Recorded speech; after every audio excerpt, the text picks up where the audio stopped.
على عباده الذين اصطفى أما بعد فأعوذ بالله من الشيطان الرجيم بسم الله الرحمن الرحيم وأما من خاف مقام ربه ونهى النفس عن الهوى فإن الجنة هي المأوى صدق الله العظيم وقال نبينا وسيدنا وسندنا محمد صلی اللہ علیہ وسلم التقوی ہاہنا التقوی ہاہنا التقوی ہاہنا او کما قال علیہ الصلوۃ والسلام اللهم صل على محمد وعلى آل محمد كما صليت على إبراهيم وعلى آل إبراهيم إنك حميد مجيد اللهم بارك على محمد وعلى آل محمد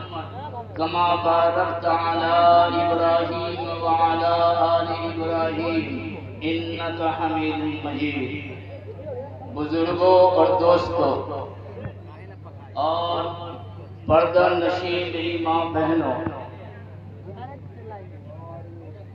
آپ حضرات کا مجمع دیکھ کر بہت خوشی ہوئی، اور مجمع کا بڑا ہونا کمال نہیں ہے، مجمع کے اندر اللہ کا خوف ہونا اور اللہ کا استحضار ہونا یہ بڑا ہے۔ آدمی کی فطرت میں ہے کہ لوگ میری تعریف کریں، ہم اچھا کام کر رہے ہیں، کوئی اچھا کام کرتا ہے تو اس کی کوئی تعریف کرتا ہے تو اس کو اچھا لگتا ہے، اب برا کام کرتا ہے تو چھپ کے کرتا ہے، کوئی اس کو ظاہر کر دیتا ہے تو تکلیف ہوتی ہے۔ میرے بھائی اور دوستو، اللہ کا آپ استحضار دل میں رکھیے، آپ یہ تصور ہمارے وقت رکھیے کہ اللہ ہم کو دیکھ رہا ہے، اتنا کامل یقین رکھیے گا تب ہم گناہ سے بچیں گے۔ صحابہ کرام میں یہی بہت بڑی بات تھی کہ وہاں کا بچہ بھی اللہ کا استحضار رکھتا تھا اور وہاں کی عورتیں بھی اللہ کا استحضار رکھتی تھی، نوجوان اور مادر اور طاقت بھی اللہ کا استحضار دل میں رکھتا تھا، جس کی وجہ سے گناہ نہیں کرتا تھا۔ آج ہمارا معاشرہ اللہ کو حاضر نہیں سمجھتا ہے، اللہ کا استحضار دل میں نہیں رکھتا ہے۔ اگر آدمی اللہ کا استحضار دل میں رکھتا ہے اور اذان ہوتی ہے تو کوئی سوال نہیں پیدا ہوتا ہے کہ تم اللہ کو حاضر بھی سمجھتے ہو، اللہ کو مالک بھی سمجھتے ہو اور اذان کی آواز پر لبیک نہیں کہتے ہو۔ اگر اللہ کا خوف ہے، تیرا موبائل چل رہا ہے، مؤذن اذان دیتا ہے، قسم خدا کی خدا کا خوف ہوتا تو آپ کا موبائل سائلنٹ اور بند ہو جاتا۔ اگر اللہ کا خوف ہوتا، کوئی عاشق ہم سے بات کرتا ہے، کوئی بچیاں بات کرتی ہے، کوئی کسی سے نظر لانے کا معاملہ کرتا ہے، اللہ کا خوف ہوگا تو گناہ نہیں کرے گا۔ حضرت رسول پاک صلی اللہ تعالیٰ علیہ وسلم کے زمانے میں یہی بات تھی اور یہی قوت پیدا کر دی گئی تھی کہ ان کے ہاں یہ مزاج تھا کہ ہر شخص سمجھتا تھا کہ اللہ ہم کو دیکھتے ہیں۔ میرے بھائی اور دوستو، یہ دماغ میں صرف بات آپ دماغ میں بیٹھا لیجئے اور دل پہ بیٹھا لیجئے کہ نہ بچیوں سے گناہ ہوگا، نہ عورتوں سے ہوگا، نہ مردوں سے ہوگا، نہ جوانوں سے ہوگا، نہ بوڑھوں سے ہوگا۔ اور اللہ کے نبی صلی اللہ علیہ وسلم کے زمانے میں صحابہ کا اتنا یقین تھا کہ وہاں کی بچیاں بھی اللہ کو حاضر سمجھتی، اس وقت کے بچے بھی حاضر سمجھتے، اللہ کا استحضار تھا۔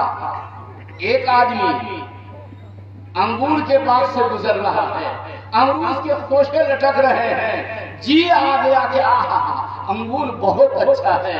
بیٹا کو کہا کہ بیٹا اس منڈیر پہ کھڑے ہوئے، اس بانٹ پہ کھڑے ہوئے، دیکھو کوئی دیکھ تو نہیں رہا، ہاں تھوڑا انگور توڑ کے لے آتے ہیں، چورا کر کے لے آتے ہیں۔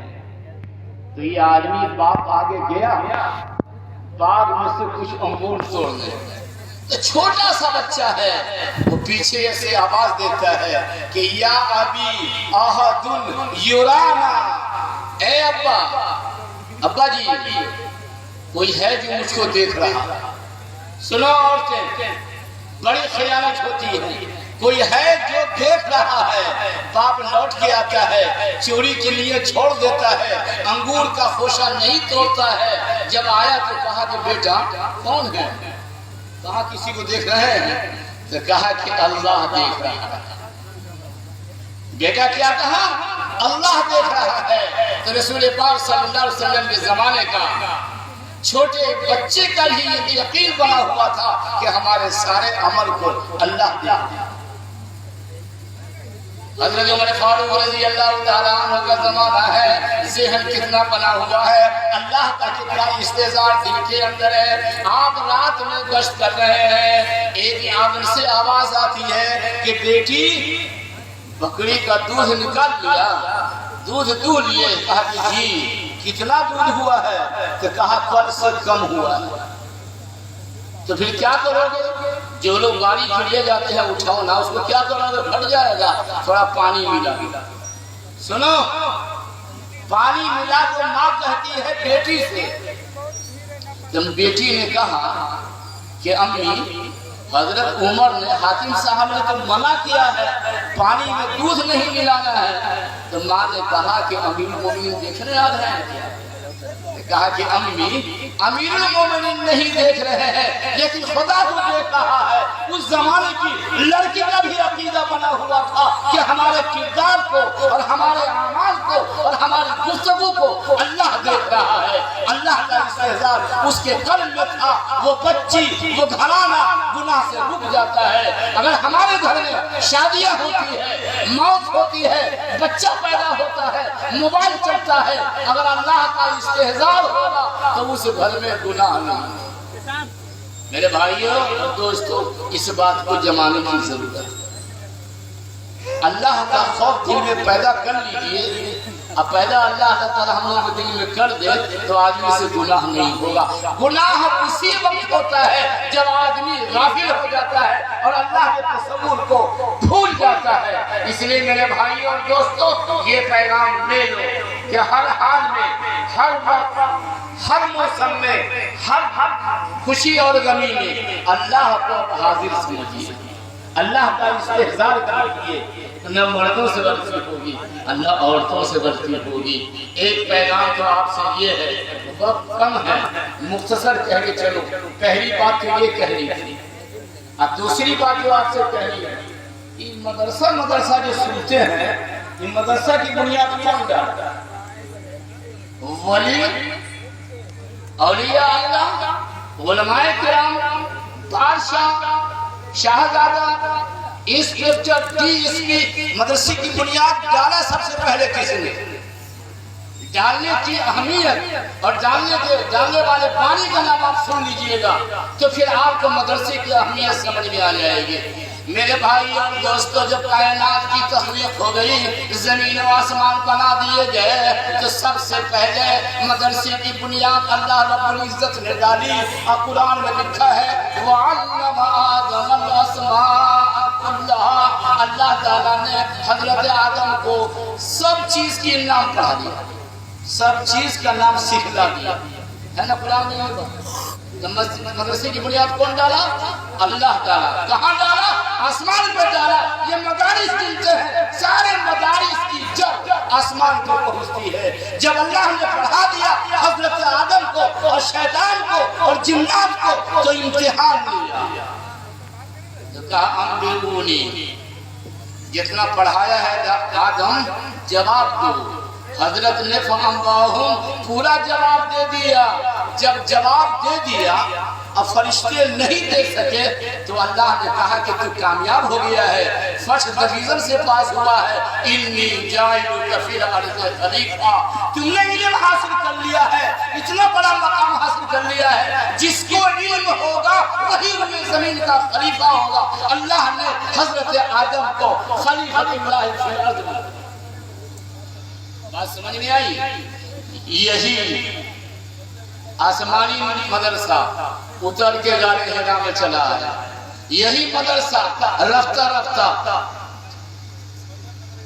صفا کی چوٹی پر دار ارقم میں قائم کیا گیا.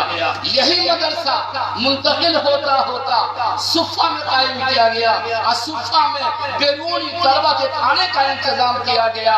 میرے بھائیوں اور دوستوں، مدرسے کی نسبت بڑی اونچی ہے. مدرسے کی قدر کیجیے. یہاں سے ایمان بڑھتا ہے، یہاں ایمان بنتا ہے، یہاں تعلیم ہوتی ہے، یہاں آدمی سنبھالا جاتا ہے. اور میں تو ایک بات کہتا ہوں، ہماری آپ کی زبان تو بہت چلتی ہے. کتنے جلسوں میں نے کہا کہ یہ جو مدرسہ والے ہیں نا، یہ آپ کے بے لوث خادم ہیں، آپ سے کوئی امید نہیں رکھتے.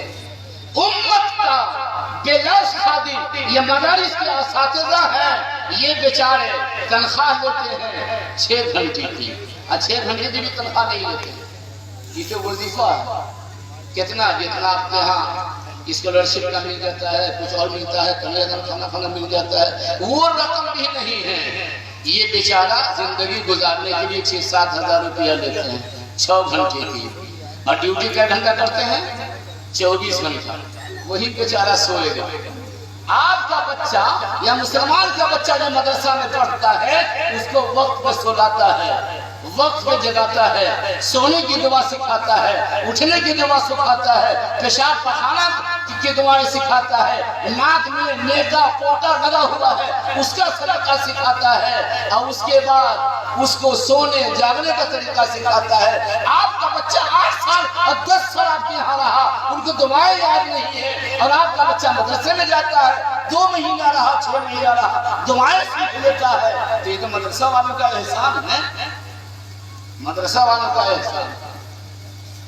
تو یہ پیسہ لیا 6 گھنٹے کی اور ڈیوٹی کیا 24 گھنٹہ. اور دنیا کا دوسرا جو محکمہ ہے تعلیمی شعبہ ہی لے لیجیے، تنخواہ ہے 49,000 اور 50,000، اور ڈیوٹی کرتا ہے ہفتے میں 2 دن، اور 2 دن میں بھی رخصت مارتا ہے، اور رخصت مارنے کے بعد کہتا ہے کہ فلاں مجبوری اور پرابلم ہو گیا ہے. تنخواہ حرام لیا، اسکول اور کالج میں نہیں پڑھایا، الگ سے کوچنگ سسٹم پیدا کیا. میرے بھائیوں، اس کی قدر کرو. اور یہ بھی کہ تنخواہ لیتا ہے، تھوڑا تھوڑا مانگ کر جمع کرتا ہے، اور پھر آپ کے سر پہ بوجھ نہیں ڈالتا ہے، بڑھ جاتا ہے، پھر دامن پھیلاتا ہے، پھر بال بچوں کی روزی چلاتا ہے، آپ کے بچوں کو پڑھاتا ہے. یاد کر لیجیے، اس سے بڑھیا مفلس عالم نہیں ہوا. تو 2 باتیں آپ کے سامنے رکھنی تھی. ایک بات یہ رکھنی تھی کہ ہر کام میں، سیاسی کام ہو، سماجی کام ہو، دینی کام ہو، معاشرتی کام ہو، خانگی کام ہو، عوامی کام ہو، بیرونی کام ہو، اندرونی کام ہو، اللہ کا خوف ہو. کیا وجہ ہے کہ ہم گھر میں رہتے ہیں اور ہماری نماز چھوڑ جاتی ہے؟ کیا وجہ ہے کہ اگر اللہ کا خوف ہوگا تو میری بیوی بھی وضو میں رہے گی؟ کیا وجہ ہے کہ ہمارے گھر میں سارا کو نمازی رہے گا، اذان ہوگی ہم کرسی پر ڈٹے ہوئے رہیں گے؟ اللہ کا خوف ہوگا تو قسم خدا کی آپ کی کرسی لڑک جائے گی، آپ کے گھر کے اندر زلزلہ آ جائے گا. کہ اگر اذان ہوئی ہے، خدا کا خوف ہوگا تو کوئی آدمی غافل نہیں رہے گا. پیارے نبی صلی اللہ علیہ وسلم کے ذریعے اللہ نے امت کو پیغام دیا، وَلَا تَكُنْ مِنَ الْغَافِلِينَ، غفلت برتنے والوں میں نہیں دیے. تو پیغام دیا ہے اللہ کا استحضار دل میں رکھیے. دوسرا پیغام دیا ہے مدارس کی قدر کیجیے. اللہ ہم کو آپ کو صحیح سمجھ عطا فرمائے. وما علینا